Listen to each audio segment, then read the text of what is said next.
Iran has begun enriching uranium at a brand new nuclear facility. The West has slammed the move as a provocation at a time when brinkmanship between the US and Iran has reached boiling point.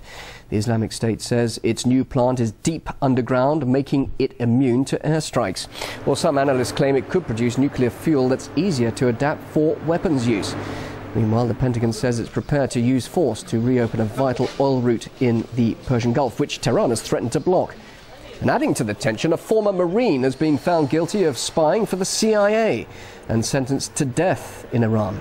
The US has slapped its latest round of economic sanctions on the country in response to its nuclear program, with the EU also preparing to enforce new penalties. Well, for more on the situation, let's talk to journalist and author Afshin Rattansi, who joins me now from London. Both the US and Iran have been squaring up, and not just verbally, Afshin, but militarily now. So who is being more provocative here, do you think? Iran hasn't attacked any other nation for hundreds of years. The United States has form on attacking another nation every, I don't know, couple of years. It continues to attack all the time. I think we know who's provoking this latest spat. The United States is a net exporter of oil, apparently, first time in 60 years. So presumably they're enjoying the higher oil prices as they spike with every new threat the United States makes against masses of ordinary men, women and children in other countries. But what about that threat that Tehran has made to shut down that key oil route in the Gulf? And the Pentagon, we're hearing now, has warned that it will indeed use force should that happen. Do you think Iran really is prepared to take on this risk? I think Iran certainly would. One must remember that Leon Panetta, the former head of the CIA, now Secretary of Defense, is a liar. The U.S. Secretary of Defense is a liar. I'm not saying that. I'm really repeating the former House Speaker Nancy Pelosi, because we know that Secretary of Defense, who was ratcheting up the rhetoric about what would happen if Iran blocked the Straits of Hormuz in response to U.S. sanctions. We know that Leon Panetta lied about his involvement in torture. Other Democratic colleagues in Congress also called him a liar at that time. So Leon Panetta has form on this.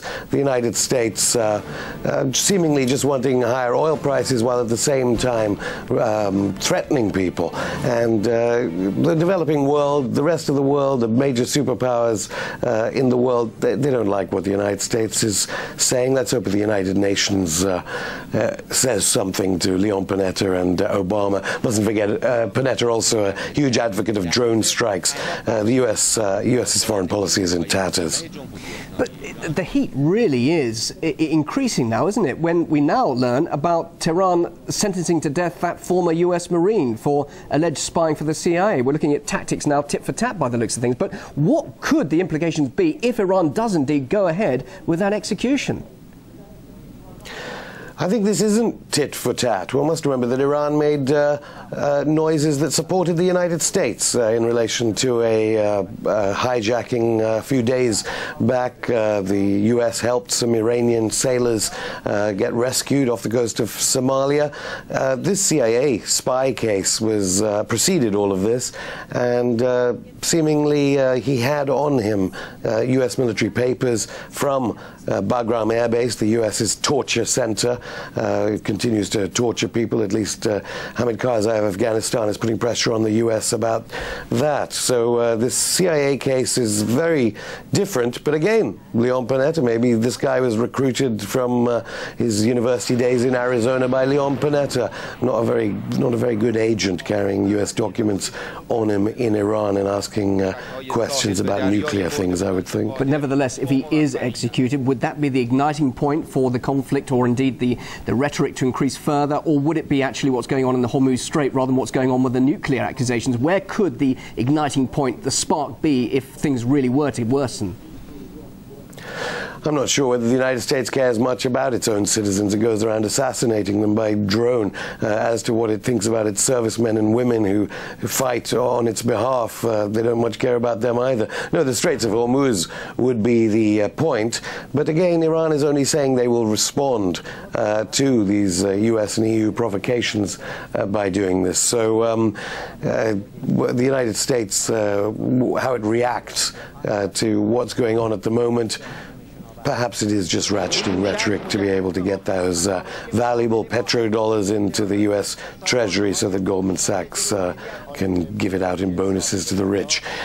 This is a ratcheting up of rhetoric. It led the U.S. News bulletins in the past 24 hours. Whether the United States really can contemplate a war with Iran, I really don't think so. All right, Afshin, just briefly then, here we are talking at the start of 2012. We've got the turbulence in Syria and, of course, these tensions now with Iran. Not a positive start to the year, is it? I mean, how you've said that you don't see actually conflict occurring between the US and Iran, but how do you see events playing out now this year in the region? Just briefly. Iran has offered to go for further negotiations on the nuclear issue. I think the United States is slowly realizing that its plans for Syria aren't turning out the way they wanted it to turn out, as we heard of these bombs in Damascus and so forth carried out by, who knows, could they even be black ops operations by United States allies?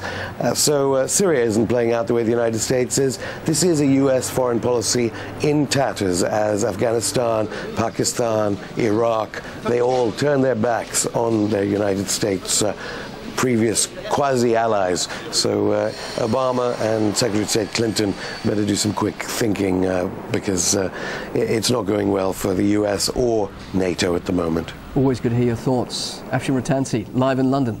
Thank you.